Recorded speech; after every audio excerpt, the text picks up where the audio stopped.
Why is that, we generally keep thinking after attending a meeting towards the end of it that what we should do later and things like that. Suppose we are going for a movie, towards the end of it, whether it is raining outside, how do we go outside and things like that. And generally our mind doesn't stay towards the end of the meeting. We always keep thinking about what we should do later after this meeting is over. Can we not arrest that kind of feeling and be in peace? No, that depends from person to person. But usually, if it's not even in meeting, even if you go to a temple, if you leave your chapels outside, people concentrate on padukas, their own. Then seeing God, or thinking something about God. Or they see who have come, who is important, like monkeys, and they just come out. So this, how will I say that it is a mark of respect to God, or a mark, nothing. So man's mind is so confused that he doesn't know what to do. So he wants to pick up problems rather than answers. So after the rain starts, how to protect him, that should be the idea. Instead of that, if it rains, that is not a tangible question. So this we should stop. That's the very first word I told. Why don't we accept things as it is, instead of creating a problem even in the things which has to happen as it is. If everything is predetermined, and if you have to take things as they come, what is the role of human effort? In the whole of my lecture, if you have watched, I was underlining three things. Don't take everything as fate. That is one word I told. And the rest two words I mixed up with the belief in yourself and belief in the cosmic spirit. That in a very minor word, you can say that fate and free will and the grace of God. You understand? Fate is what is already, you can't change. Suppose I am 5 footer, 6 footer, I can't become a small person. So these things I can't change. It is as it is. Some ghatana, something in my life has to happen. These are called fate. But the next thing is human effort, is called free will. The whole of my lecture was on that. The free will is what decides whether I want a solution or I want a creation of another problem. So this free will is called human effort, is trying to make a balance between fate and the grace of God. And grace of God, don't think that there is someone in the heaven. Even in the Puranas, if you say that in Naraka you will be roasted alive, you will be roasted in oil and all. You go to Kidwai, everyone is roasted alive. And inside there is so much pain, these people put another chemotherapy injection and that makes their liver boil. So even in the name of medicines, even in the name of diseases, we are literally in hell. We will be in heaven if we use our free will properly. So what I am trying to say is, fate we can't change, but free will can change. You know, as in Tamil, Vidya Madhyal Dallalam. If you apply your buddhi properly, then the vidhi can be won or managed at least. Managed. And the third thing I told is grace of God. That grace of God, if you believe, then it becomes your confidence. God does not need confidence. Rama means Rama does not need to protect you or does not need any help. It is indeed our protection we seek from Rama and we feel that we are protected. This feeling of self-confidence is resulting from the grace of God, isn't it? So for that also we have created the super consciousness as God. If you miss in self-confidence, if I am not running my business, I should work for someone who is running a business. Something like that. You receive the grace, you build your self-confidence and face the fate. Nothing will affect you. Are you clear? This human effort is to how to become more and more confident every day. Kindly analyze karma siddhanta and as far as my knowledge goes, to recollect from the days of Adi Jagadguru Shankaracharya, it may be Satya Sai Baba, Ramakrishna Paramahamsa, latest in my list, your divine presence. Can the philosophy of Aham Brahmasmi can be experienced by an ordinary layman or a human being like me? Can it be practically experienced? Or can it be taught by the divine personalities like you to enrich the divinity which is hidden in a human being? Guruji, kindly analyze and show the path. There was an innocent person who was a devotee. He used to be always possessed by divine madness. Madness? Always thinking that God is the only truth, this, that. He came to a particular guru, and the guru was talking so much about Vedanta. Very, very beautiful bunch of people he was having. And every day they used to recite this suktam, that suktam, this Yajurvedam, that Vedam. Fantastic. One day, Guru was saying that this man is very simple, like in Totakacharya's story, Shankaracharya's. This man I like. Then the other disciples started asking, what in me is missing?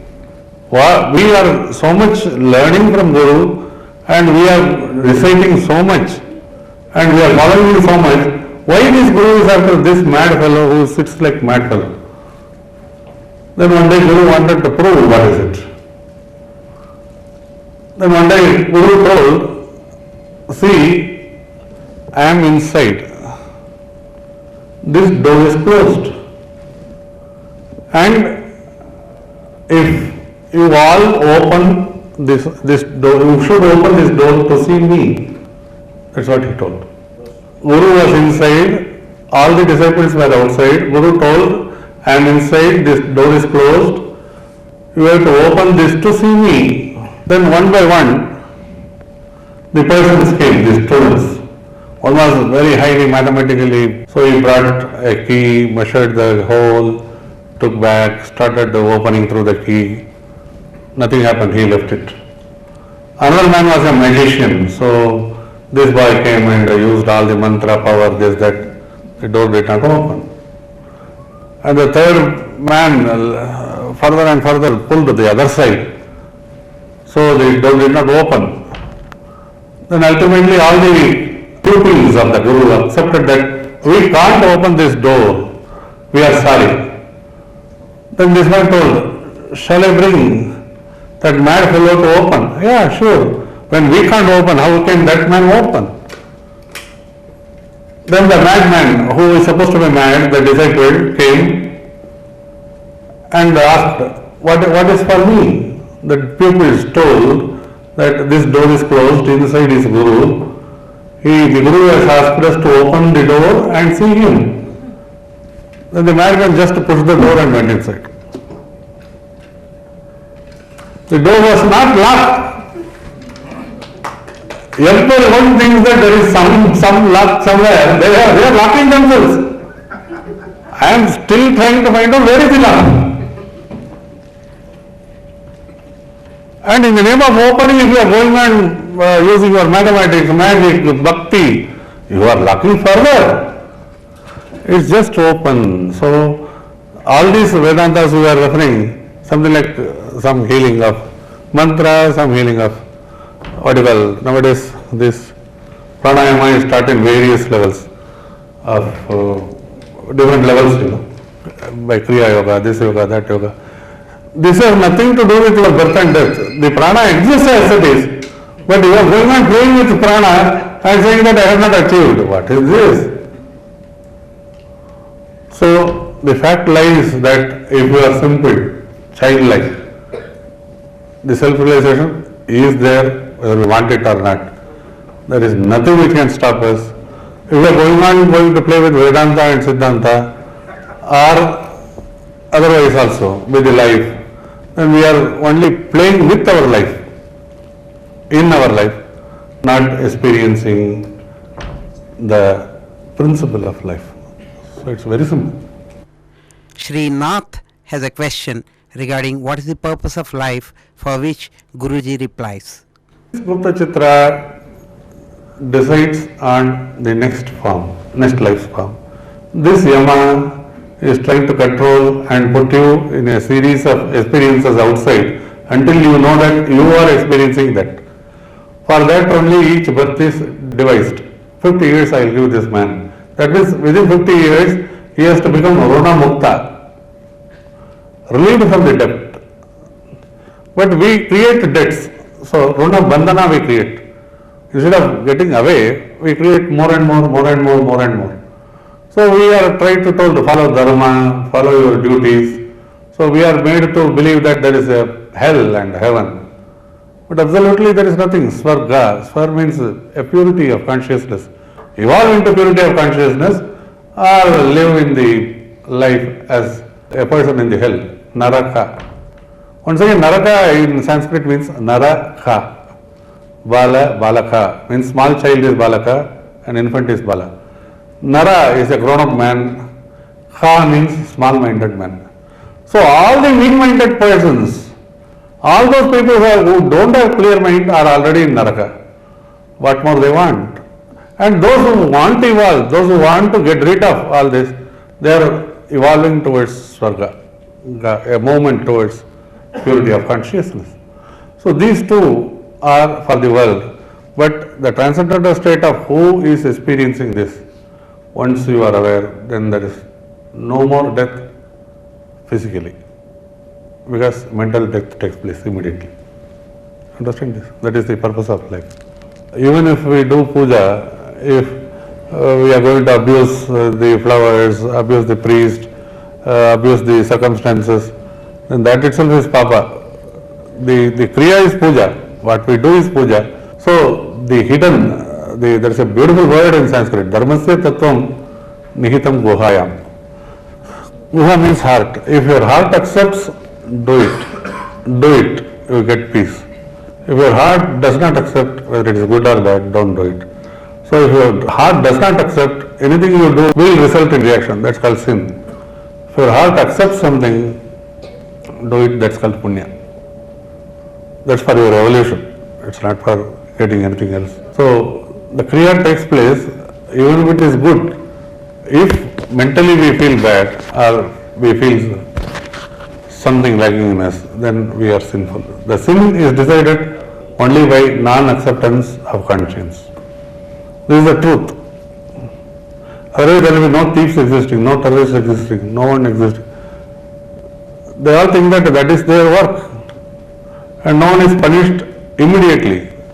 The law will punish them, and once they feel that, oh, the law has punished them, they are doing something wrong, then once again the restructure of life in them takes place. Till such a time, they are also allowed.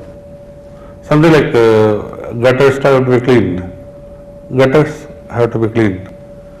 The normal water you can drink from a river just like that.